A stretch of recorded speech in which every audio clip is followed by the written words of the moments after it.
নমস্কার বন্ধুরা, আশা করি আপনারা ভালো আছেন, সুস্থ আছেন। আমি ডক্টর জে বর্মন, আপনাদের প্রত্যেককে আমার ইউটিউব চ্যানেলে স্বাগত জানিয়ে আজকে হাজির হলাম আর একটি নতুন ভিডিও নিয়ে। এই ভিডিওটিতে আমি এপিস্টেক্সিস বা নাক দিয়ে রক্তপাতের যে কারণ এবং তার হোমিওপ্যাথিক চিকিৎসা নিয়ে বিস্তৃতভাবে আলোচনা করতে যাচ্ছি। তবে আলোচনা শুরু করার আগে একটা ছোট্ট রিকোয়েস্ট, আপনি যদি আমার চ্যানেলে নতুন হয়ে থাকেন বা এখনও কোনো কারণে সাবস্ক্রাইব করেননি, প্লিজ সাবস্ক্রাইব করতে কিন্তু ভুলবেন না। তো বন্ধুরা, এখন আমরা মূল আলোচনায় ফিরছি। তো আমরা প্রথমে জেনে নেব এপিস্টেক্সিস কী। তো এপিস্টেক্সিস হচ্ছে যখন আমাদের নাক দিয়ে রক্তপাত হয়ে থাকে, সে যে কোনো কারণে হোক, সেটাকে আমরা সাধারণত এপিস্টেক্সিস বলে থাকি।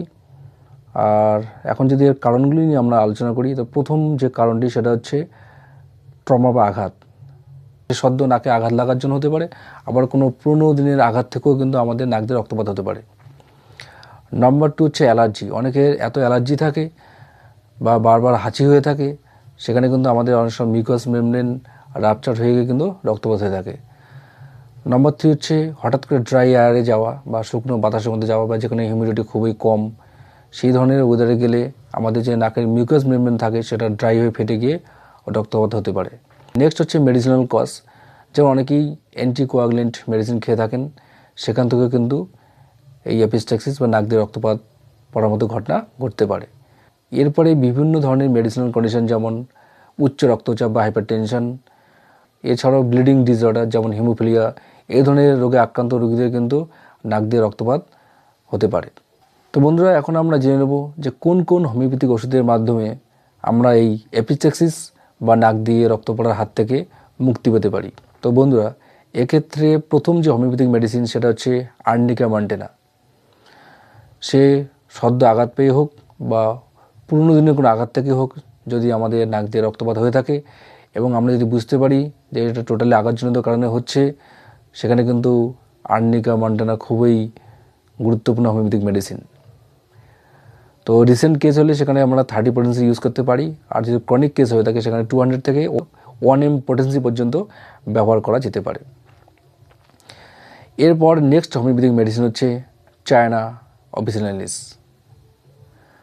তো যদি আমাদের নাক দিয়ে রক্ত পড়া খুব বেশি পরিমাণে হয়ে থাকে এবং এত পরিমাণে রক্তপাত হয়ে থাকে যে রোগী দুর্বলতা ফিল করছে বা মাথা ঘুরে যাচ্ছে, চোখে অন্ধকার দেখছে, যেটাকে ব্ল্যাক আউট সেন্সেশন বলা হয়, এবং এই রক্তপাতের ঘটনা যদি পিরিয়ডিক হয়, দেখুন প্রত্যেক সপ্তাহে একদিন দেখা যাচ্ছে বা 15 দিন পর হচ্ছে বা মাসে একবার দেখা দিচ্ছে, এক কথায় যদি পিরিয়ডিসিটি থাকে, সেক্ষেত্রে চায়না 30 আমরা চোখ বন্ধ করে ব্যবহার করতে পারি। তো বন্ধু, এক্ষেত্রে 30 পোটেন্সি আমরা ব্যবহার করতে পারি দিনে 3 থেকে 4 বার, এবং যখন এটা প্রবণতা কমে যাবে তখন আমরা হায়ার পোটেন্সি দিনে 2 বার করে বেশ কিছুদিনের জন্য ব্যবহার করতে পারি। তো এরপরে নেক্সট মেডিসিন হচ্ছে হেমামিলিস ভার্জিনিকা, মাদার টিংচার ফর্মে ব্যবহার হয়ে থাকে। তো আমরা জানি হেমামিলিস ভার্জিনিকা একটি অ্যান্টি হেমারেজিক মেডিসিনস। তো এটা তখনই ব্যবহার করা যাবে যখন দেখা যাবে যে নাক দিয়ে প্রচুর পরিমাণে রক্তপাত হচ্ছে এবং রক্তটা অনেকটা গাঢ় ধরনের এবং কিছুতে ক্লোট বা জমাট বাঁধছে না। সেক্ষেত্রে কিন্তু হেমামিলিস ভার্জিনিকা খুবই গুরুত্বপূর্ণ হোমিওপ্যাথিক মেডিসিনস। এক্ষেত্রে মাদার টিংচার ফর্মে 10 ফোঁটা করে 4 চামচ জলের সঙ্গে দিনে 3 থেকে 4 বার খাওয়া যেতে পারে। Next medicines carbo vegetabilis. যদি দেখা যায় নাক থেকে বারবার রক্ত পড়ছে এবং রুগী ওপেন এয়ার বা কোল্ড এয়ারে ভালো থাকছে, রক্তপাতের সময় শরীরে ঠান্ডা ঘাম হচ্ছে, শরীর ভিজে যাচ্ছে, সেক্ষেত্রে কিন্তু এই ওষুধটি খুবই গুরুত্বপূর্ণ হোমিওপ্যাথিক মেডিসিনস। তো এখানে সাধারণত 30 পোটেন্সিতে দিনে 2 থেকে 3 বার বেশ কিছুদিন চালানো যেতে পারে। Next medicines crocus sativus. তো যখন আমাদের নাক দিয়ে রক্তপাত হয়ে থাকে, সেটা যদি খুব গাঢ় হয়ে থাকে এবং কালো বর্ণের হয়ে থাকে এবং যে অনেকটা সুতোর মতো ঝুলছে বা দড়ির মতো ঝুলছে, মানে কিছুদিন মাটিতে পড়ছে না, সেক্ষেত্রে কিন্তু ক্রোকাস স্যাটিভাস একটা খুবই গুরুত্বপূর্ণ হোমিওপ্যাথিক মেডিসিনস বা চোখ বন্ধ করে এর ব্যবহার করা যেতে পারে। এক্ষেত্রে 30 পোটেন্সিতে দিনে 3 থেকে 4 বার বেশ কিছুদিন ধরে ব্যবহার করতে হবে। Next homeopathic medicines melilotus. তো যদি দেখা যায় যে প্রচণ্ড মাথা ব্যথা হচ্ছে, মাথা দপদপ করছে, আর মানে কিছুতেই আর সহ্য করা যাচ্ছে না, কিন্তু যখনই দেখা গেলো যে নাক দিয়ে রক্তপাত শুরু হলো, সঙ্গে সঙ্গেই আরাম অনুভব ফিল করছে বা বেটার ফিল করছে, তাই সেক্ষেত্রে কিন্তু মেলিলোটাস খুবই অব্যর্থ ওষুধ। এক্ষেত্রে 30 পোটেন্সিতে দিনে 2 থেকে 3 বার বেশ কিছুদিন ধরে ব্যবহার করতে হবে। Next homeopathic medicines Lachesis. এক্ষেত্রে সাধারণত নাকের বাদিক থেকে রক্তপাত হয়ে থাকে এবং রক্ত ঘন কালো বর্ণের হয়।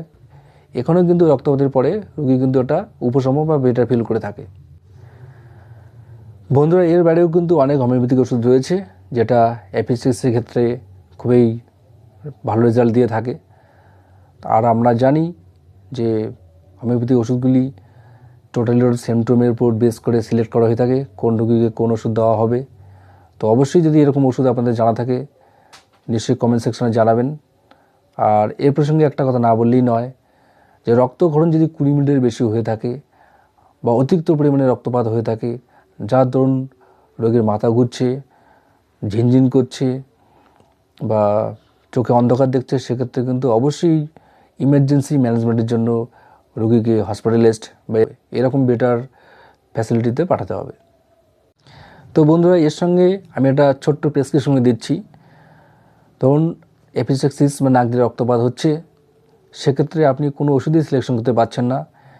তো আমি 3টে ওষুধ পরপর চালাতে বলবো, তাতে কিন্তু প্রায় 90% ক্ষেত্রেই এই সমস্যার হাত থেকে মুক্তি পেতে পারেন। তো প্রথম ওষুধের ক্ষেত্রে হচ্ছে চায়না 30,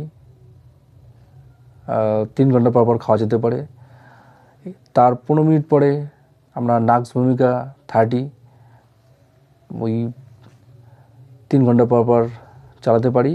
এবং তার সঙ্গে যেটা উল্লেখযোগ্য হোমিওপ্যাথিক মেডিসিন সেটা হচ্ছে হেমামিলিস ভার্জিনিকা মাদার টিংচার ফর্মে চায়না এর সঙ্গে আমরা চালাতে পারি।